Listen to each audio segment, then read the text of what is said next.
अस्सलाम वालेकुम। आप देख रहे हैं सिटी 11 न्यूज। खबर शामिल करते हैं जड़ावाला से। ब्यूरो चीफ साहिल अब्बास की रिपोर्ट के मुताबिक जड़ावाला थाना सिटी की हदूद जुमरा रोड पर गैस सिलेंडर रेफलिंग करने वाली दुकान पर यके बाद दीगरे जोरदार 6 धमाके हुए। धमाके की वजह गैस सिलेंडर रेफल करते हुए दुकान की छत उड़ गई। ऐनी शाहिदीन का कहना है कि धमाके के बाद दुकान में आग लग गई, जिसके नतीजा में वक्फे वक्फे से सिलेंडर फटते रहे। रेस्क्यू 112 और फायर ब्रिगेड ने बरवक्त कार्रवाई करते हुए आग बुझाने में मसरूफ हो गए। सिलेंडर धमाकों से कोई जानी नुकसान नहीं हुआ। एक ही जख्मी की इतला मिली। इलाका मकीनों का कहना है कि सालों से आबादी वाले इलाके में गैर कानूनी गैस सिलेंडर रेफलिंग का काम कर रहा है।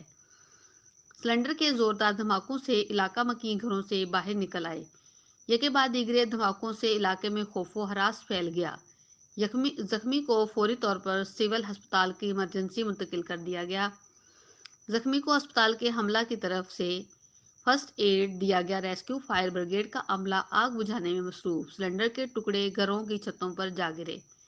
सड़क को दोनों अतराफ से बंद कर दिया गया। एसएचओ थाना सिटी पर मौजूद लोग की बड़ी तादाद मौका पर मौजूद थी।